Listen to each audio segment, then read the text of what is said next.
अशा सुषमाताई अंधारे, माझ्याबरोबर इथं उपस्थित असणारे आदिवासी नेते व माझे मित्र सुनीलजी भुसारा, तसंच विधिमंडळामध्ये आपल्या मतदारसंघाच्या लोकांच्या हिताचे प्रश्न मांडणारे आमचे मित्र नितीनजी देशमुख साहेब, तसंच हर्षवर्धनजी सपकाळ, राजेशजी एकड़े, नानाभाऊ कोकरे, राहुलजी बोंद्रे, जयश्रीताई शेळके, आशिष भाऊ रहाटे, विजय भाऊ अंबोरे, प्रसन्नजीत भाऊ पाटील, संजय भाऊ राठोड, ज्योतिताई खेडेकर, रविकांतजी वरपे, नरेशजी शेळके, संगीताताई संगीतराव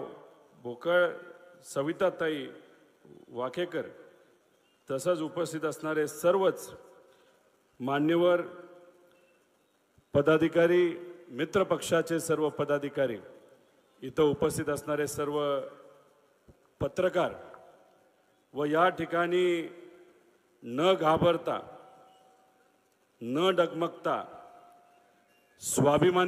स्वाभिमानासाठी लढणारे, या महाराष्ट्राच्या अस्मितेसाठी लढणारे इथं उपस्थित असणारे सर्वच स्वाभिमानी कार्यकर्ते आणि नागरिक,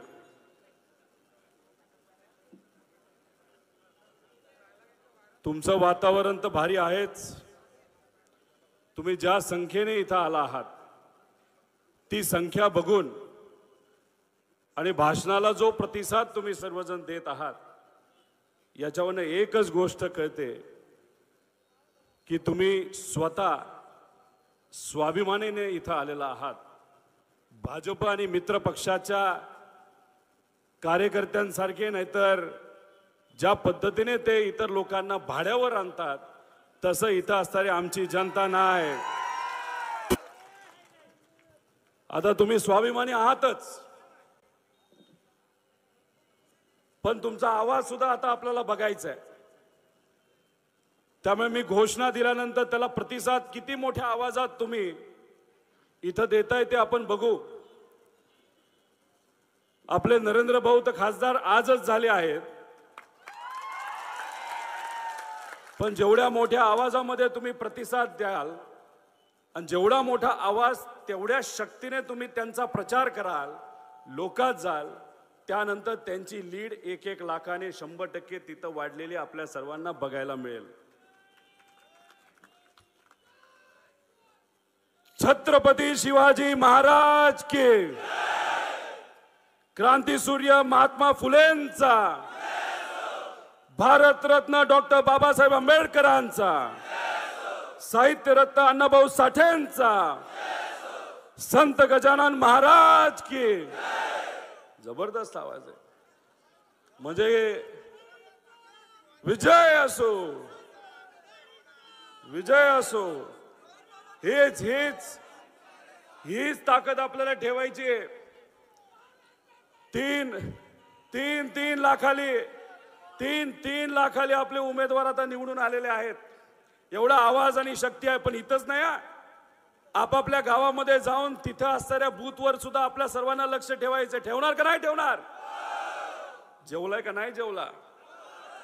आपल्या घरचंच जेवण जेवलाय ना.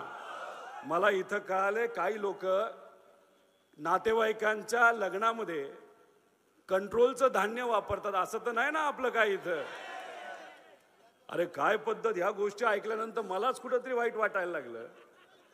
म्हणजे खासदार तुम्ही आहात आणि अशा पद्धतीच्या गोष्टी तुमच्याबद्दल तिथं आम्ही ऐकत असू तर हे योग्य नाही. स्वस्त धान्य दुकानाचं धान्य हे सामान्य लोकांसाठी असतं, या मोठ्या मोठ्या लोकांसाठी नसतं. पण काय आपल्या खासदाराला हे कळेल नाही कळेल हे आपला कसं? कारण का ते थोड्याच दिवसात माजी खासदार होणार आहेत हे आपल्या सर्वांना तिथं माहिती आहे. ही भूमी कोणाची आहे? राष्ट्रमाता जिजाऊंची. ही भूमी कोणाची आहे? संत गजानन महाराजांची. ही भूमी कोणाची आहे? संत चोखमेळांची. ही भूमी कोणाची आहे? ताराबाई शिंदेची. ही भूमी कोणाची आहे? तर स्वाभिमानी नागरिकांची, म्हणजे तुमच्या सर्वांची आहे. मग मला तुम्हा सर्वांना विचारायचंय, ही भूमी गद्दारांची आहे का? मग जर या भूमीतल्या लोकांनी त्यांना निवडून दिल्यानंतर जर विचाराला गद्दारी करत असतील, पक्षाला गद्दारी करत असतील, तर त्यांना जागा दाखवून द्यायची का? नक्की का? ठरलंय का आपलं? आपण सर्वजण छत्रपती शिवाजी महाराज, शिवशाहू फुले आंबेडकरांच्या विचाराने जगणारी माणसं आहोत. आम्हा सर्वांना स्वाभिमान फार महत्वाचा आहे. खरं तर या भूमीमध्ये अनेक वेळा मी आलेलो आहे. मा जिजाऊंचं दर्शन घेतलंय. तिथं येऊन एक प्रेरणा घेत असतो. संघर्ष करायचा आहे. संघर्ष कोणासाठी करायचा आहे? त्या भूमीमध्ये गेल्यानंतर हे आपल्याला कळतं. आणि त्यांची ही भूमी आहे, त्यांच्या विचाराने प्रेरित झालेली भूमी आहे. त्यामुळे या भूमीमध्ये हे इलेक्शन जे होते, त्या इलेक्शनवर अख्ख्या महाराष्ट्राचं लक्ष आहे. त्यामुळे खऱ्या अर्थाने हे इलेक्शन चांगलं व्हावं आणि आपला उमेदवार चांगल्या मताने निवडून यावा, यासाठी जेवढे हे सर्व पदाधिकारी कार्यकर्ते जबाबदार आहेत, इथं असणारी स्वाभिमानी जनता सुद्धा जबाबदार आहे. खरं तर आपण बघितलं तर ज्या ज्या संतांबद्दल आपण बोलतो, जे जे सर्व महान संत होऊन गेले, त्या काळामध्ये सुद्धा चांगला विचार पुढे जावा यासाठी ते सर्व प्रयत्न करत होते. पण त्या काळामध्ये एक विचार असा होता, कुठेतरी त्यांना अडचणी आणण्याचा प्रयत्न तो विचार करत होता. तो कुठला विचार? तर अनाजी पंतांचा विचार. हा संतांच्या काळामध्ये सुद्धा होता. छत्रपती शिवाजी महाराजांना सुद्धा जर तुम्ही बघितलं तर त्या काळामध्ये अनाजी पंतांचा जो विचार होता, तो अडचणी तिथं आणत होता. छत्रपती संभाजीराजे असतील, महात्मा फुले असतील, पुण्यश्लोक अहिल्यादेवी होळकर असतील, त्या काळामध्ये हे जे अनाजी पंताचा विचार आहे, तो तिथं समाजामध्ये तेढ निर्माण करण्याचा प्रयत्न करत होता. खऱ्या अर्थाने आज जर आपण बघितलं तर आजचं राजकारण ज्या लेवलला चाललंय, खालच्या पातळीला चाललंय, आणि त्याचं मुख्य कारण जर असेल तर अनाजी पंतांचा आजचा विचार आहे. खरं तर याच्या आधीची राजकीय संस्कृती आपण सर्वांनी बघितली तर लोकांना काय पाहिजे? आमचे शेतकरी अडचणी येत आहेत, आमचे मजूर अडचणीत आहेत, आमचा युवा अडचणीत आहेत, महिलांचे प्रश्न, कष्टकऱ्यांचे प्रश्न, या सर्व गोष्टींवर पूर्वीचं राजकारण होत होतं. पण आज ही जी दिल्लीत बसलेली महाशक्ती आहे, ते कुटुंब फोडते, पार्टी फोडते. अरे काय लेवलचं राजकारण तुम्ही घेऊन चाललेलं आहात? आणि तुम्ही टीका काय करताय? तर मोठ्या मोठ्या नेत्यांवर खालच्या पातळीवर जाऊन तुम्ही टीका करता. हे नाही पटत आम्हाला. तुम्हाला पटतंय का? अहो, आदरणीय पवार साहेबांनी जी पार्टी चालू केली, ज्या पार्टीच्या माध्यमातून या परिसरामध्ये असणारे, या महाराष्ट्रामध्ये असणारे सर्वसामान्य लोकांसाठी त्या पार्टीने आणि साहेबांनी काम केलं, त्या पवार साहेबांचं कुटुंब तुम्ही फोडलं, तुम्ही पार्टी फोडली.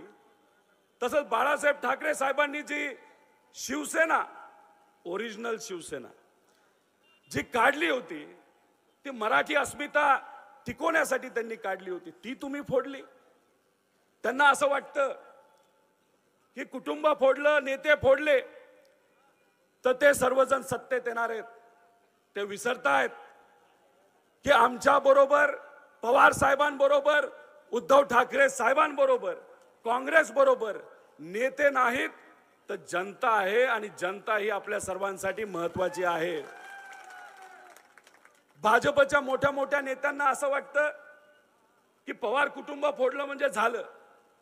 ठीक आहे, 3-4 पवार कदाचित तुम्ही फोडले असतील, पण ते विसरले की आदरणीय पवार साहेबांचं जे कुटुंब आहे ते फक्त पवार आडनावाचं नाही. या महाराष्ट्रामध्ये राहणारे जे सर्व स्वाभिमानी नागरिक आहेत ते म्हणजे आदरणीय पवार साहेबांचं कुटुंब आहे. ठीक आहे, त्यांचा आवाज तुम्ही दाबला. अनेक नेत्यांवर कारवाई होणार होत्या, आणि कारवाईपासून लपून बसण्यासाठी, पळून जाण्यासाठी अनेक आमच्याकडचे नेते आता सत्तेत गेलेले आहेत. पण मला भाजपला एवढंच सांगायचंय हे तुम्ही कदाचित फक्त नेते घेतले असतील आणि जे कोणी पळणारे होते ते तुमच्याकडे आहेत. इथं फक्त जे राहिलेले आहेत ते फक्त लढणारी लोक राहिलेले आहेत आणि लहानपणीपासून आम्ही हेच तिथं शिकलेलो आहे. तुम्ही आम्ही सर्वजण लहानपणीपासून काय गोष्ट पाळतो की काही झालं तरी स्वाभिमानाला घाण ठेवायचं नाही, स्वाभिमान जपायचा आणि दिल्ली समोर कधीही झुकायचं नाही. त्यामुळे हे जे लोक तिथं गेलेले आहेत ते झुकणं सोडावं. ते लोटांगण घालतायत तिथं, लोटांगण म्हणजे पार्टीला तिकीट मिळण्यासाठी लोटांगण, पद मिळण्यासाठी लोटांगण, अजून काय काय मिळण्यासाठी आणि कारवाई सोडवण्यासाठी सुद्धा लोटांगण. अरे ही मराठी माणसाची संस्कृती नाही. मराठी माणसं ही लढणारी माणसं असतात आणि आम्ही सर्वजण मिळून तिथं लढत आहोत. माझ्यावर कारवाई केली काय हरकत नाही, मला माहित होतं माझ्यावर कारवाई होणार आहे. संजय राऊत साहेबांवर कारवाई झाली, अनेक अशा नेत्यांवर तिथं कारवाई झाल्या. आम्हाला माहित नव्हतं का आमच्यावर कारवाई होणार नाही, पण आम्ही मराठी माणसं आहोत, या भूमीमध्ये जन्मलेले आहोत. शिवशाहू फुले आंबेडकरांचा विचार हा ध्यानामध्ये रक्तामध्ये भिनलेला आहे. जेव्हा आम्हाला माहित होतं आमच्यावर कारवाई होणार आहे तरी सुद्धा आम्ही जेव्हा भूमिका घेतली त्या भूमिकेला हे खरी भूमिका मानलं जातं आणि तीच भूमिका मनामध्ये घेऊन येत्या काळामध्ये महाविकास आघाडीचा प्रत्येक उमेदवार आपल्या या महाराष्ट्रामधून कसा निवडून येईल यासाठी आम्ही सर्वजण तिथं प्रयत्न करणार आहोत. इथं तुमचे खासदार फार करामती आहेत. मी जेव्हा इथं आलो तेव्हा सहज लोकांना विचारलं काय रे परिस्थिती, ते म्हणले खासदाराची परिस्थिती लय वाईट आहे. मी म्हणलं का रे बाबा, ते म्हणले लोकच त्यांच्या विरोधात गेलेत, लोक त्यांच्या बाजूने नाहीत. मी म्हणलं त्यांच्या गाडीवर बऱ्याच महागड्या गाड्या त्यांच्याकडे आहे आणि त्या गाड्यांवर असं लिहिलं जातं भूमिपुत्र. जेव्हा शिवसेनेने पहिलं तिकीट दिलं होतं आमदारकीचं, कदाचित तुमच्यातल्या अनेक लोकांनी 100 रुपये 50 रुपये 1000 रुपये तिथं दिले असतील त्यांना निवडून आणण्यासाठी. दिलं होतं का नव्हते? तुम्ही पैसे दिले, पार्टीने पैसे दिले, सगळ्यांनी एकत्रित मिळून आत्ताच्या खासदारांना निवडून आलं होतं का नव्हतं? मग अशा पद्धतीने त्यावेळेस लोकांची तुम्हाला मदत लागली आणि आता नरेंद्र भाऊंनी जे सांगितलं की तुमची जी काय मालमत्ता आहे ती जी काय वाढली असेल, म्हणजे एकाच भूमिपुत्राचा विकास झाला का? आमचे शेतकरी इथले भूमिपुत्र नाहीत का? आमच्या या शेतकरी मजुराची मुलं मुली आज भूमिपुत्र नाहीत का? आमच्या महिला इथला भूमिपुत्र नाहीत का? आमच्या या युवा पिढीसाठी इथं किती MIDC आल्या, किती कंपन्या आल्या MIDC मध्ये, काय परिस्थिती इथली? मग माझ्या कष्टकऱ्यांनी मुला मुलींना फक्त शिकवायचं, ग्रॅज्युएट करायचं, डबल ग्रॅज्युएट करायचं, पण हाताच्या कामाच्या बाबतीत काय? मला तुम्हा सर्वांना इथं विचारायचंय, तुमची मुलं मुली जे शिकलेत ते आपल्या या तालुक्यामध्ये या जिल्ह्यामध्ये काम करतात का जिल्ह्याच्या बाहेर जाऊन काम करावं लागतं? सांगा काय परिस्थिती आज? अरे आई वडिलांना सोडून, आजी आजोबांना सोडून त्या मुला मुलींना बाहेर जाऊन काम करावं लागतं का? इथं प्रोजेक्टच आणले गेले नाही. तुम्ही प्रयत्न करायला पाहिजे होता. ते प्रयत्न तुमच्याकडनं कुठेतरी कमी झाले आणि तिथं त्या ठिकाणी तुम्हाला आज लोकांचा रोष हा सोसावा लागतोय आणि खासदारकी ही तुमच्या हातामध्ये राहणार नाही. तुमच्याकडे पैसा असेल, तुमच्याकडे BJP सारखी महाशक्ती असेल, पण त्या शक्तीचं काय करता जेव्हा लोकच नसतील आणि लोकशक्ती ही सगळ्या शक्तीपेक्षा मोठी असते असं आमच्या सारख्याला तिथं वाटतं. 2017ला त्यांच्या कुटुंबातली एक व्यक्ती जिल्हा परिषदला उभी होती असं मला कळालं. कोण उभं होतं? त्या जिल्हा परिषद मध्ये असणारे जे उद्धव ठाकरे साहेबांचे आणि बाळासाहेब ठाकरे साहेबांच्या विचाराचे जे कार्यकर्ते आहेत निष्ठावंत, त्यांना अपेक्षा होती की त्यांच्यातल्या एकाला तिथं कुठेतरी संधी मिळेल, पण ती संधी तिथं भूमिपुत्र जे खासदार आहेत त्यांनी त्यांना न देता कोणाला संधी दिली? मग जेव्हा तुम्ही इथं फक्त घरातल्याच लोकांना जर संधी देणार असताल तर तिथले लोक नाकारू शकतात. हे 2017ला तिथे असणाऱ्या लोकांनी दाखवून दिलं. इथं काय मी कळलं, जिल्हा परिषदला त्यांचेच नातेवाईक, पंचायत समितीला त्यांचेच नातेवाईक, ठेकेदार पण त्यांचेच नातेवाईक, अजून कुठं कुठं तुम्ही नातेवाईकांचा वापर तिथं करणार आहे? अरे जिल्हा खासदार होण्यासाठी नातेवाईकांचं मत लागत नाही, तिथं असणाऱ्या सामान्य लोकांचं आणि जनतेचं मत लागतं आणि यंदा हीच जनता तुम्हाला तुमची जागा दाखवून देणार आहे. त्यामुळे अशा पद्धतीचं राजकारण या भागात जर होत असेल तर ते कुठेही लोकांना खरं तर पटत नसतं. खरं तर आमच्या पार्टीचे पण इथं सर्व नेते पदाधिकारी कार्यकर्ते आहेत. काही लोक आदरणीय पवार साहेबांना सोडून गेले. त्यांच्याबद्दल काय करायचा हा निर्णय तुम्ही सगळ्यांनी घ्यायचा आहे. पण तुम्ही कालचा कोर्टाचा निर्णय जर बघितला घड्याळाच्या बाबतीत, घड्याळाकडे म्हणजे कोर्टामध्ये ते गेले होते की घड्याळ आम्हाला वापरून द्या, आणि घड्याळाच्या खाली जे लिहिलंय की हे न्याय प्रविष्ट आहे हे आम्हाला लिहायचं नाही, असं अजितदादा मित्रमंडळाचे अनेक नेते हे कोर्टात काल गेले होते. कोर्टाने सांगितलं शांत बसायचं, आम्ही जे सांगतो ते ऐकायचं आणि खाली लिहायचं हे न्याय प्रविष्ट आहे. म्हणजे यांचं जे घड्याळ आहे ते फक्त लोकसभेपुरतं राहणार आहे, नंतर घड्याळ काय त्यांच्याकडे राहत नाही. त्याचं मुख्य कारण असं, लोकांची साथ जेव्हा तुम्ही सोडता, साहेबांची साथ जेव्हा तुम्ही सोडता, तुमचा खराब टाइम सुरू होतो. पूर्वी आमच्या घड्याळामध्ये 10:10 वाजले असायचे, आता त्यांच्या घड्याळामध्ये 4:20 वाजलेत. हाच तर फरक आहे. 420 का काय ते तुम्ही म्हणता त्याला. आणि मला असं कळालं की इथं जी शिवसेना खासदार महोदयांच्या मार्गदर्शनाखाली चालती ती एक प्रायव्हेट कंपनी झाली आहे. बरोबर आहे का नाही? मग इथं असणाऱ्या स्वाभिमानी आपल्या जे शिवसैनिक आहेत त्यांना हे चालणार आहे का? शिवसेना कोणाचे? शिवसेना कोणाचे? मग कुणी जर इथली शिवसेना प्रायव्हेट पद्धतीने चालवत असेल तर त्यांना उत्तर हे लोकशाहीच्या माध्यमातून या इलेक्शन मध्ये दिलंच पाहिजे, असं खऱ्या अर्थाने आपण सगळ्यांनी मनामध्ये ठेवलं पाहिजे. खरं तर या भागामध्ये शेतकऱ्यांच्या अनेक अडचणी आहेत. सोयाबीनची काय परिस्थिती आहे, कपाशीची काय परिस्थिती आहे, आपल्याकडे काही ठिकाणी संत्री सुद्धा घेतली जाते, त्याची काय परिस्थिती आहे, वाईट परिस्थिती आहे. पण भाजपच्या या महाराष्ट्राच्या सरकारने तुमच्यासाठी कुठला निर्णय घेतला का? अहो आपले खर्च वाढलेत. 2014चं पेट्रोल बघा, डिझेल बघा, आणि आजचं पेट्रोल आणि डिझेलच्या किमती बघा, आज खताच्या किमती बघा. नाही परवडत आजच्या शेतकऱ्याला. पण तुम्ही जेव्हा सत्तेत 2014ला येत होता तेव्हा मोदी साहेबांनी आम्हा सगळ्यांना सांगितलं होतं की आमच्या शेतकऱ्याचं उत्पन्न आम्ही डबल करून दाखवणार.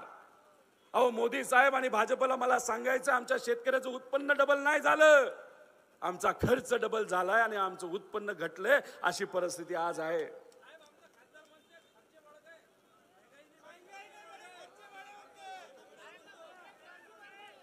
त्यांना लोकसभेतच उत्तर द्या आता तुम्ही. त्यामुळे अशा पद्धतीने आमचा शेतकरी जेव्हा अडचणीत असतो त्याबद्दल कुणी बोलत नाही. आज दुर्दैवाने या महाराष्ट्रामध्ये आपण बघितलं दिवसाला 8 शेतकरी आत्महत्या करण्याचा विचार करतोय. जेव्हा एकनाथ शिंदे साहेब सत्तेत आले, मुख्यमंत्री झाले, त्यांनी तेव्हा शपथ घेतली होती की आम्ही या महाराष्ट्रामध्ये एक सुद्धा शेतकऱ्याची आत्महत्या होऊन देणार नाही. अहो शिंदे साहेब, तुमच्या आमदारांना सांभाळता तुम्ही आमच्या शेतकऱ्याला, कष्टकऱ्याला विसरून गेला आणि आज मोठ्या प्रमाणात इथं शेतकरी आत्महत्या करतायत.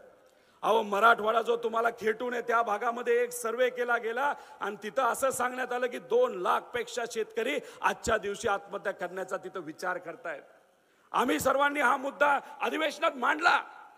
अरे एवढा जर रिपोर्ट आला असेल तर रिपोर्टवर काम केलं, एका शेतकऱ्याचा जीव वाचला तरी खूप मोठी गोष्ट आहे. पण या सरकारने त्याच्यावर काम केलं नाही. फक्त मराठवाड्याचा तो रिपोर्ट आहे. जर आज विदर्भाचा रिपोर्ट काढला तर कदाचित तो आकडा वाढू शकतो. पण या सरकारला तुमचं आमचं कोणाचंच काय पडलं नाही. त्यांना कशाचं पडलंय तर फक्त राजकारणाचं पडलंय. आम्ही तुम्हाला विश्वासात घेऊन कार्यकर्त्याच्या हिमतीवर आज तिथं लढतोय आणि आमच्यावर कारवाई आणि पैशाचा मोठ्या प्रमाणात वापर या इलेक्शन मध्ये हे सर्वजण तिथं करतायत. पण याच्यामध्ये जोपर्यंत तुम्ही हे इलेक्शन ताब्यात घेत नाही तोपर्यंत आपला विचाराचा खासदार हा 2 ते 3 लाखाली खासदार होणार नाही. त्यामुळे आपापल्या बूथवर तुम्ही सर्वांनी लक्ष द्यावं अशी विनंती इथं करतो. त्याच्याच बरोबर काल तुम्ही टीव्ही बघितला का नाही बघितला मला माहित नाही, पण आता आमचे नेते तिकडे तुम्ही पळून नेले आणि काल उद्धव ठाकरे साहेबांच्या मार्गदर्शनाखाली जी शिवसेना चालते, जळगावचा एक माजी खासदार आपल्या पक्षामध्ये तिथं त्यांनी प्रवेश केला, तेव्हा आशिष शेलारांनी काय सांगितलं? काय सांगितलं त्यांनी? की महाविकास आघाडीमध्ये असणारे नेते उष्ट खातात, उष्ट. अहो, एक स्वाभिमानी खासदार तुम्हाला सोडून, सत्तेला सोडून जर उद्धव ठाकरे साहेबांकडे महाविकास आघाडीमध्ये जर समाविष्ट होत असेल आणि तुम्ही अशा पद्धतीने वक्तव्य करत असाल तर मग आमचे तर किती आमदार आणि किती नेते तुम्ही घेऊन गेला. म्हणजे उष्ट आमचं खात असताना अख्खी पंगतच्या पंगत तुम्ही त्या ठिकाणी घेऊन गेला. काय वक्तव्य तुम्ही करताय? शेतकऱ्यांच्या आणि कष्टकऱ्यांबद्दल कुणी बोलायला नाही. तुमचे, आपल्या सगळ्यांचे कृषी मंत्री कुठे आहेत माहिती आहेत का? बघितलं का टीव्हीवर त्यांना? गेले 3 महिने कुठेच दिसत नाही. मध्ये अवकाळी पाऊस आला तिथं दिसले नाहीत. आज या परिसरामध्ये गारपीट झाली तरी ते दिसले नाहीत. दुष्काळाची परिस्थिती अख्ख्या महाराष्ट्रामध्ये आहे तरी ते सुद्धा आपल्याला दिसत नाहीत. मग गेले कुठं? जेव्हा आमचा शेतकरी अडचणीत असतो तेव्हा तुम्ही गायब होता. आता बघा, इलेक्शनचा टाइम आलाय, येतील स्टेजवर, मोठी मोठी भाषणं करतील, लोकांना हसवतील. पण ते हसवायला लागल्यानंतर तिथे असणारे जर आपल्यातलं कुणी स्वाभिमानी असेल तर लगेच त्यांना विचारायचं, अहो आम्ही जेव्हा अडचणीत होतो तेव्हा तुम्ही होता कुठं? आमच्या अडचणी कोण सोडवणार? अहो, आमचं पीक जर अडचणीत आलं तर अख्खं कुटुंब बसतो आमचं. हे मोठे नेते तिकडं पदासाठी लढतायत, पैशासाठी भ्रष्टाचार करतायत आणि इथं असताना स्वाभिमानी आणि सर्वसामान्य शेतकरी आज अडचणीत आहे. अहो, भ्रष्टाचारला लिमिट नाही. अहो, इथं ते तानाजी सावंत किती रुपयाचा, कोटीचा भ्रष्टाचार करताय अँब्युलन्स मध्ये, 6,000 कोटी. स्वाभिमानी विचार कसा असतो बघा. शेवगाव संस्थानाला एका बँकेने आपले शिवशंकर भाऊ पाटील साहेब जेव्हा तिथं होते तेव्हा 700 कोटी रुपये दिले होते, माहिती का? हॉस्पिटल त्यांनी बांधलं 70-80 कोटीचं. 610 कोटी रुपये परत त्या ठिकाणी देण्यात आले. ह्याला म्हणतात स्वाभिमान आणि ह्याला म्हणतात चांगले विचार. इथं जर हे सावंत साहेब जे मंत्री आहेत ते जर असते, ते म्हणले असते हेच पण 700 कोटी द्या आणि पुढचेही 700 कोटी त्या ठिकाणी मला द्या. अशी आजच्या परिस्थिती आहे. त्यामुळे या गॅरंटी बिरंटीच्या नादी लागू नका. एकच गॅरंटी की आपले नरेंद्र भाऊ खेडेकर हे या भागातले आत्ताचे होणारे खासदार, हीच एवढी गॅरंटी.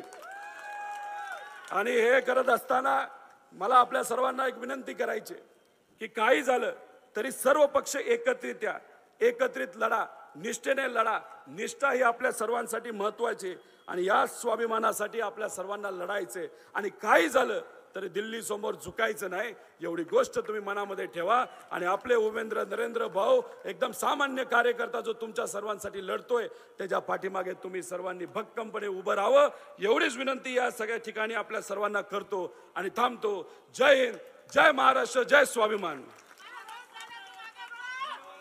100% लागत आहे. तुम्ही मला सांगा इथे जिंकणार की नाही जिंकणार? ही सीट देणार की नाही देणार जिंकून? कितीनी? एवढंच? अजून बघा, आपली सीट येणं महत्वाचं आहे. आणि मी हे सीट येणं महत्वाचं एवढ्यासाठी सांगत आहे कारण महाराष्ट्रात शिवसेना उद्धव बाळासाहेब ठाकरे पक्ष असो, राष्ट्रवादी काँग्रेस शरदचंद्र पवार साहेबांचा पक्ष असो, काँग्रेस असो, आपले सगळे मित्र पक्ष असो, इंडिया आघाडी म्हणून आपण जिथे जिथे लढत आहोत, वातावरण सगळीकडे एकच आहे की महाविकास आघाडीचं सरकार पुन्हा एकदा राज्यातच नाही तर देशात पण येईल, असं आता चित्र बदलत चाललेलं आहे. देशभरात परिवर्तनाचे वारे वाहू लागलेले आहेत. उत्तरेपासून दक्षिणेपर्यंत, पूर्वेपासून पश्चिमेपर्यंत जर आपण पाहाल तर प्रत्येक राज्यात ज्या काही प्रचार सभा आपल्या इंडिया आघाडीच्या सुरू आहेत, तुफान गर्दी होत आहे, जनता येत आहे, आशीर्वाद द्यायला येत आहे. आणि कुठे ना कुठेतरी सांगतायत की 2014ला आम्ही एक चूक केली होती, 2019ला एक चूक केली होती. आणि ते अशा शब्दात सांगतात, एक ही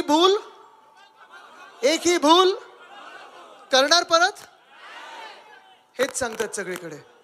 कारण सगळीकडे आपण पाहाल वातावरण एकच आहे, सगळीकडे आंदोलनं पेटलेली आहेत, जनता त्रस्त आहे. ते दुसरा माईक बंद करा ना जरा. ठीक आहे, बंद झालं. सगळीकडे हेच वातावरण आहे की आम्हाला आता बदल हवाय, आम्हाला जे सरकार आमच्या डोक्यावर बसवलेलं आहे, भाजपचं सरकार जे बसवलंय ते आम्हाला नको आहे. एकेकाळी आम्ही पण त्या सरकारमध्ये होतो, भाजपसोबत होतो, प्रचार करत होतो. आम्ही पण स्वप्न घेऊन आपल्यामध्ये आलो होतो आणि आम्हाला वाटलं होतं की ह्या देशात चांगलं काहीतरी घडू शकेल. देशाला जेव्हा 65 वर्ष झाली तेव्हा भाजप विचारत होतं की 65 सालों में कांग्रेस ने क्या किया. बरोबर ना, विचारलं होतं त्यांनी.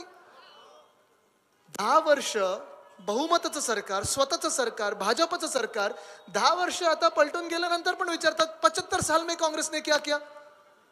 अरे मग ही 10 वर्ष होती कोणाच्या हातात.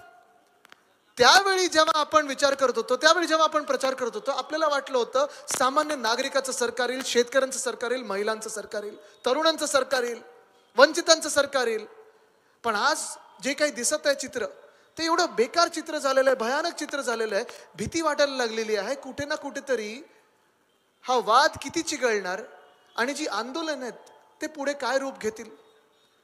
हे जे आज आपण पाहतोय देशभरात, मला तुम्ही सांगा इथे शेतकरी बांधव किती आलेत. जरा हात वरती करून दाखवा.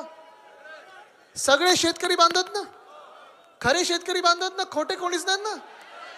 ते भाजपाच्या ऍडव्हर्टाईज मध्ये येतात, व्हिडिओ मध्ये येतात, तसं ऍक्टर कोणी नाही ना. ते काय पापाने वॉर रुकवा दी वगैरे तसे कोणी नाही ना. ठीक आहे, मग आज तुम्हाला विचारतो, इथे मध्ये मी मगाशी ड्रोन बघितला होता. ड्रोन कुठे हो? ड्रोन कोणाच्या हातात आहे जरा दाखवा. बाहेर गेला ड्रोन. येऊ शकतो का परत? कोण चालवते ड्रोन?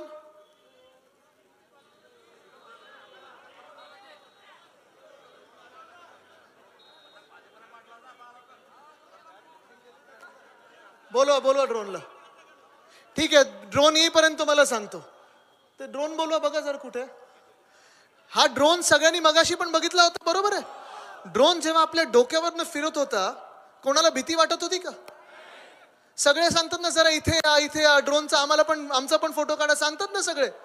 आता हाच ड्रोन जेव्हा शेतकरी बांधव आपले दिल्लीच्या दिशेने चालत होते, पंजाब मधले शेतकरी होते, उत्तर प्रदेश मधले शेतकरी होते, हरियाणा मधले शेतकरी होते, मागत काय होते शेतकरी?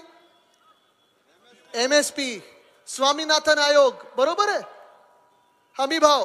आणि अजून एक जे मागत होते ते म्हणजे ज्या मिनिटाला 2 वर्षापूर्वी आपल्याला आठवत असेल प्रधानमंत्री साहेबांनी टीव्हीवर येऊन सांगितलेलं होतं की 2 काळे कायदे शेतीतले आम्ही मागे घेत आहोत. हे सांगितलं होतं की नव्हतं? त्यांनी सांगितलं होतं ना. त्यांनी जेव्हा सांगितलं होतं, आपल्याला अपेक्षा ही होती की ते काळे कायदे रद्द केले जातील, खारिज केले जातील आणि फेकले जातील. पण ते झालं नाही. 2 वर्षापूर्वी ह्याच केंद्र सरकारने आपल्या सगळ्या शेतकरी बांधवांना, देशभरातल्या शेतकरी बांधवांना जे वादे दिले होते, जी वचनं दिली होती ती पुरी एक सुद्धा केली नाहीत. आणि नंतर 2 वर्षानंतर शेतकरी बांधव जेव्हा पुन्हा एकदा मोर्चा घेऊन गेले दिल्लीकडे की तुम्ही जी वचनं दिली होती, तुम्हीच वचनं दिली होती, आम्ही कोणी मागितलं नव्हतं, जे तुम्ही तुमच्या मुखातून सांगितलेलं आहे ते तरी पूर्ण करा. हे जेव्हा सांगायला निघाले होते शेतकरी काही अतिरेकी आहेत? शेतकरी गुंड आहेत? शेतकरी क्रिमिनल आहेत? नाही आहेत. पण हेच शेतकरी जेव्हा दिल्लीच्या दिशेने निघाले, मोर्चा घेऊन निघाले, त्या मिनिटाला शेतकऱ्यांवर लाठीचार्ज केला गेला. मोठे मोठे रस्त्यात खिळे ठोकले गेले. जे लडाख मध्ये, जे चायना बॉर्डरवर झालं पाहिजे, चायनीज लोकांना रोखायला, चीनी लोकांना रोखायला जे झालं पाहिजे ते आपल्या शेतकऱ्यांना रोखायला केलं. दिल्लीला जी काही पॅरामिलिटरी फोर्स असते, काय ड्रोन आला? हा ठीक आहे, पण आता कळलं. हा दाखव जरा ड्रोन हवेत घ्या आणि मी सांगतो तसा फिरवा.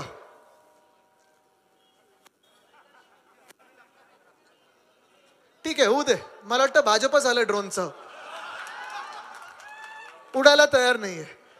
आणि एकदा उडाला की जमीन आपल्यामध्ये येतच नाही कधी.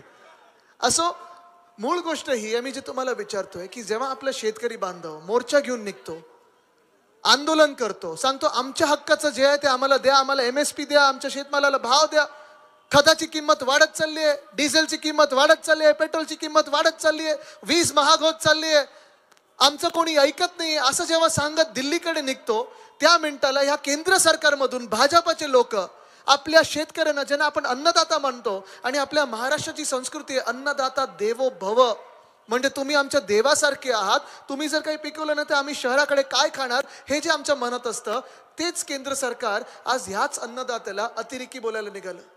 माओवादी बोलतं, अर्बन नक्सल बोलतं, लाठीचार्ज करतं. आणि हा जो ड्रोन फिरवला ना तुमच्यावर, जो मी तुम्हाला सांगतोय, ह्या ड्रोन मधून अश्रुधूर की तिकडच्या शेतकऱ्यांवर सोडले, हे दुर्दैव आज आपल्या देशाचं आहे.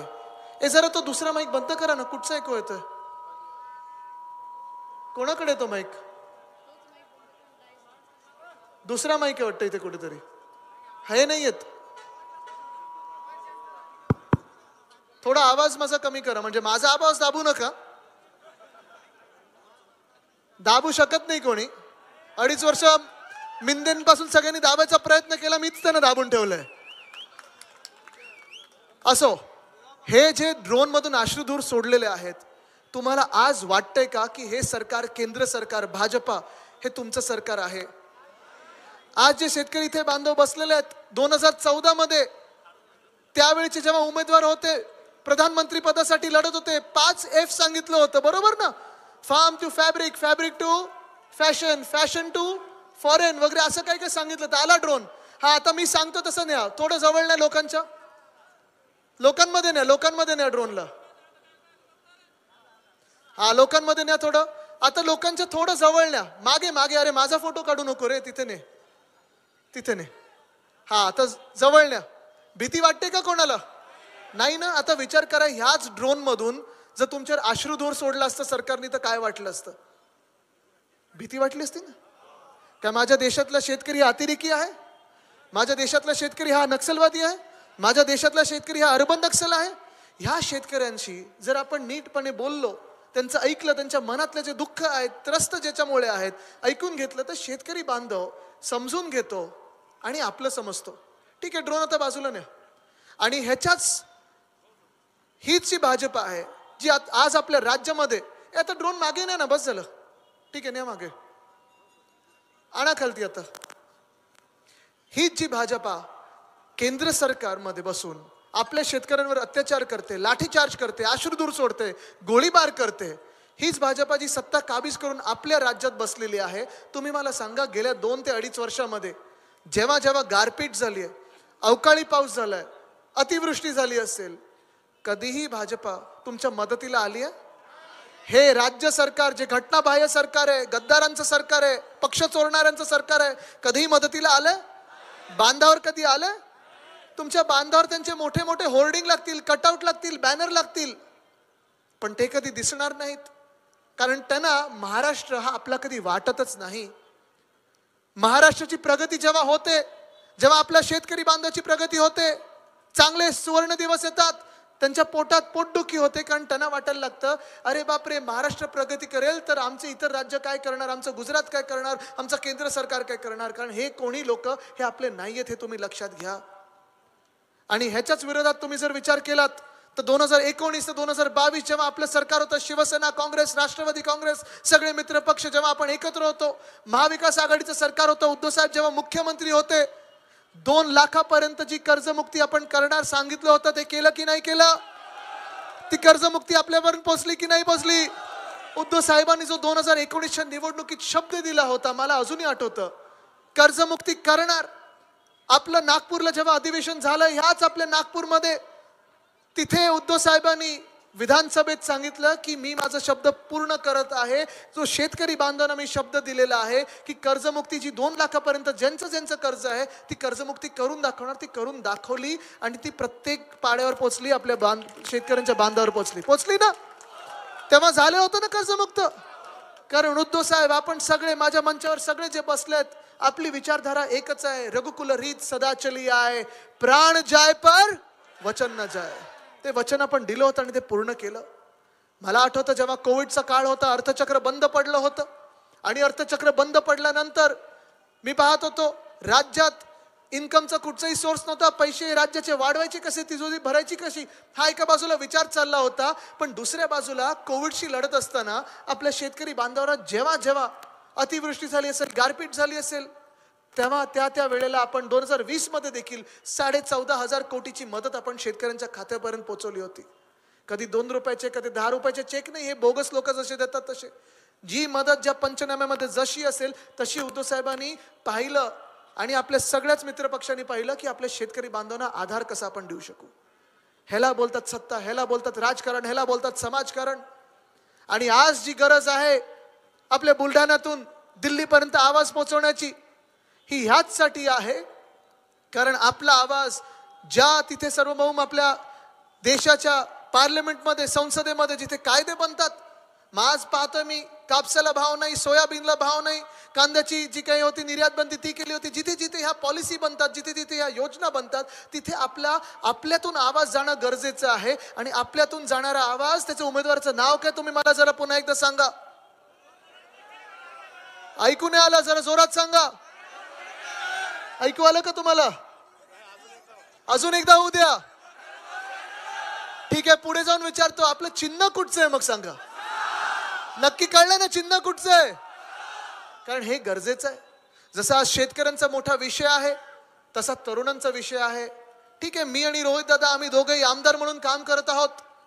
आम्हाला वाटतं की आम्ही आमच्या राज्यासाठी लढत आहोत, झगडत आहोत. जो युवा वर्ग आहे त्यांच्यासाठी लढत आहोत. पण आज तुम्ही मला सांगा, इथे 20ली आणि 30ली पोरं किती आलेत? जरा हात वरती करा. किती आलेत? जॉब आहेत का कोणाला? इथे आहेत कोणाला? तुम्हाला जॉब नाही आहेत. पण मी आज जे शेतकरी बांधव इथे आलेत त्यांना विचारतोय, तुम्हाला असं वाटतं का की तुमच्या पुढची पिढी, म्हणजे ही सगळी जी मुलं आहेत, आमच्या वयाची जी मुलं आहेत तुमची, त्यांनी शेती करावी असं वाटतं कोणाला? का नाही वाटत हो? भाव नाही. बोला बोला. काय नापिकीचे पैसे सर, यावर्षी आम्हाला 2000 रुपये एकरी 2000 रुपये देऊन थट्टा मांडली शेतकऱ्याची या मिंदे सरकारनं. काय तुमचं नाव?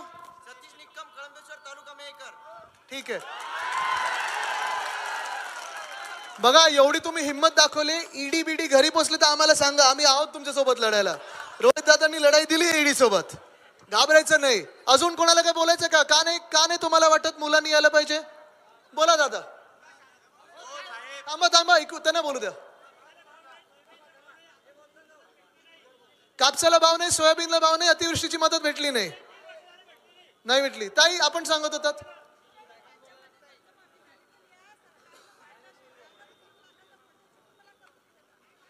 नाही ऐकू नाही आलं काय? थांबा, सगळी शांत राहा. ताईंचा आवाज चांगला आहे, तर येईल आवाज इथपर्यंत. ताई बोला, तिथून बोला, आवाज येईल. ठाकरे साहेबाच्या राज्यामध्ये कर्जमाफी झाली, पण या सरकारच्या राज्यामध्ये माझ्या 9 एकर शेतीवर 3 लाखाचा बोजा सोडून मला कर्ज मिळालं नाही. मी आत्मदहन करण्याचा अर्ज दिला आहे कलेक्टर ऑफिसला. बघा,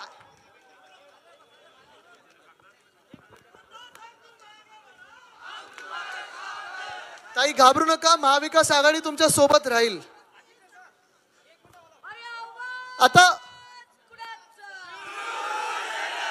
हीच जी तुमची भावना आहे ना, ह्याच्यासाठीच आपल्याला आहे ना दिल्लीला पाठवायचं आहेच. पण ह्याही पुढे तुम्हाला विचारतो, जर तुमची मुलं मुली तुम्हाला वाटत असेल कृषी क्षेत्रात येऊ नये, शेती करू नये, तर आपल्याला पुढचा पर्याय कुठचा राहतो? MIDC job. आता रोहित दादांनी जो प्रश्न विचारला तुम्हाला, मी पुन्हा एकदा तुम्हाला विचारतो, गेल्या 2 वर्षामध्ये तुमच्या MIDC मध्ये असेल, तुमच्या जिल्ह्यामध्ये असेल, एक तरी नवा उद्योग आलाय का? या महाराष्ट्रामध्ये एक तरी नवा रोजगार आलाय का? मला तुम्ही सांगा, जेव्हा महाविकास आघाडीचं सरकार होतं, आपण 6.5 लाख कोटीची गुंतवणूक आपल्या राज्यात आणली होती. पण जो वेदांत फॉक्सकॉन 100% आपण आपल्या राज्यात आणणार होतो, पुण्याजवळ तळेगावला आणणार होतो, तो या सरकारने पाठवलं कुठे? एअरबस टाटा जो आपण इथे मिहानमध्ये, नागपूरमध्ये आणणार होतो, तो पाठवला कुठे? आणि मेडिकल डिव्हाइस पार्क जो रोह्यात येणार होता, तो गेला कुठे? बल्ट्रक पार्क जो आपण ऑरिक सिटी मध्ये आणणार होतो, गेला कुठे? वर्ल्ड कप फायनल वानखेडेत झाली असते तर जिंकलो असतो ना आपण. मग आज आमच्या इकडच्या स्थानिक मुला मुलींनी काय गुजरातला जायचं? हा विषय आहे. आज आपल्या राज्यामध्ये शेतकरी हैराण आहेत, त्रस्त आहेत, आत्महत्या वाढायला लागलेल्या आहेत. सोयाबीनला भाव नाही, कापसाला भाव नाही, खताची किंमत वाढत चाललेली आहे. उद्योग एक सुद्धा आपल्या राज्यात आणारे जे येत होते आणि जे आहेत ते देखील गुजरातला पाठवत आहेत. मग आमच्या महाराष्ट्राने काय पाप केलेलं आहे की केंद्र सरकारला गुजरातबद्दल एवढं प्रेम आहे आणि आमच्या महाराष्ट्राबद्दल एवढं राग त्यांच्या मनात आहे? काय पाप आम्ही केलं? गुजरात बद्दल माझ्या मनात काही वैर नाही, भांडण नाही आमचं. जे त्यांच्या हक्काचं ते त्यांना मिळालं पाहिजे, पण त्याच वेळेला जे आमच्या हक्काचं आहे ते आम्हाला मिळायलाच पाहिजे, ही माझी भूमिका. आणि ह्यासाठी ही निवडणूक महत्वाची आहे, ह्यासाठी ही निवडणूक आपण लढत आहोत. माझ्यासोबत तुम्ही राहणार की नाही? आता तिसरा पर्याय तुम्हाला विचारतो, कारण जास्ती वेळ मला खेचायचं नाही हे भाषण, पण तिसरा पर्याय तुम्हाला विचारतो मी. जर आपल्याला शेतीत यायचं नसेल, जर आपल्याला जॉब मिळत नसेल, तर मग आपण कुठे बघतो? सरकारकडे बघतो ना नोकर भरतीसाठी. आता तलाठी भरती जेव्हा होती, परीक्षा किती मार्काची होती? 200. एका मुलाला मिळाले किती मार्क? 214. काय ईव्हीएम वर त्यांनी परीक्षा दिली होती की काय? हाच माझा प्रश्न आहे. आमच्या मुला मुलींनी जायचं कुठे? आमच्या तरुण पिढीने जायचं कुठे? आज प्रश्न हा मी तुम्हाला जेव्हा विचारतो तेव्हा एकच ह्याला उत्तर आहे, आणि उत्तर ह्याचं राजकीयच आहे. राजकीय उत्तर म्हणजे आपल्याला केंद्र सरकारला बदलायलाच लागेल आणि आपल्या हक्काचं सरकार आणायला लागेल. आपल्या हक्काचं सरकार आणायला लागेल. येत्या काही दिवसांमध्ये प्रचार वाढत जाईल. तापमान जसं वाढत चाललं, मी कार्यकर्त्यांना विनंती करीन, प्रचार करत असताना पाणी पीत जा, गमचे घालत जा, स्वतःची काळजी घेत जा, कारण तुम्ही तुमची काळजी घेतली तरच तुम्ही तुमच्या देशाची आणि जिल्ह्याची काळजी घेऊ शकाल. ही माझी भूमिका आहे. पण आज इथे महिला देखील मला मोठ्या संख्येत दिसत आहेत. आज मला तुम्ही सांगा, महिलांना तरी सुरक्षित वाटतंय का? आज ज्या राज्यामध्ये 2 लोक असे आहेत मंत्रिमंडळामध्ये, एकाने महिला खासदाराला सुप्रियाताईंना भयानक शिवीगाळ केली, कॅमेऱ्याच्या समोर केली, इंटरव्ह्यू मध्ये केली, त्या मंत्र्यांना खरं गेट आउट करून काढून टाकायला पाहिजे होतं. त्या मंत्र्याला अजून त्यांनी त्या मंत्रिमंडळात ठेवलेलं आहे. एका मिनिटासाठी विसरून जाऊया आपण की त्या सुप्रियाताई महिला नेत्या आहेत, महिला खासदार आहेत, महिला तर आहेत. सुषमाताईंना शिवीगाळ झालेली आहे. एका बोला दादा, बोलणार ना राव, तुम्हाला बोलायचं का? या दादा पुढे.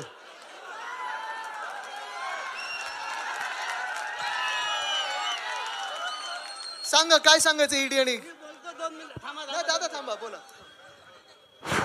हे बाबू, आपल्या या देशात 15 लाख मोदी साहेब प्रत्येक शेतकऱ्याच्या खात्यात टाकतो म्हणे. 5 रुपये टाकले का? पण झालं हे भाऊ बोलून राहिले याच्या माग ईडी, त्या तो अरविंद केजरीवाल आहे त्याच्या माग ईडी, माय माग ईडी लावली तर हा माणूस सक्षम आहे.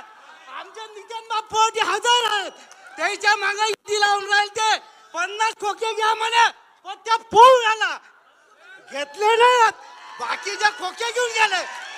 मी गजानन देशमुख वानखेडचा बोलतो, मर्याला तयार आहे, पण नरेंद्र भाऊ खेडकरले विजय करू. माझ्या आर्थिक परिस्थिती नाजूक आहे. माझ्यासाठी भाजपने सगळ्या पक्षाला सांगितलं. आमच्या इथं स्वात्यताई वाकेकर बसेल आहेत, त्याने मला 2 शब्द बोलायला लावले. शेतातून येऊन राहिलं मी आणलं, ताई काय बोलता? हा जयेंद्र तर ना सूर्य डमी पत्रिकार वोटिंग घ्या, तुम्ही लीडरला ऐकून नाही राहिले. तर मला पेटीचा अर्ज गाळ केला. माझं 2 एकर शेती आहे भाऊ या भाजपवाल्यानं. आता त्या स्वातीकाई वाक्यकरला विचारून घ्या खोटं असेल तर. माई पोरगी द्यायच्या शाळेत आहे. जय महाराष्ट्र, जय हिंद. सांभाळा सांभाळा सांभाळा सांभाळा. बघा, ही जनतेची भावना आहे आणि ही जनतेची भावना देशभरात आहे. आज मी इथे महिलांना देखील सांगत आहे, जी भाजप आहे हा असा एक पक्ष आहे. एक तुम्हाला महिला आठवत असेल, बिल्किस बानो नावाची, आठवतो ना?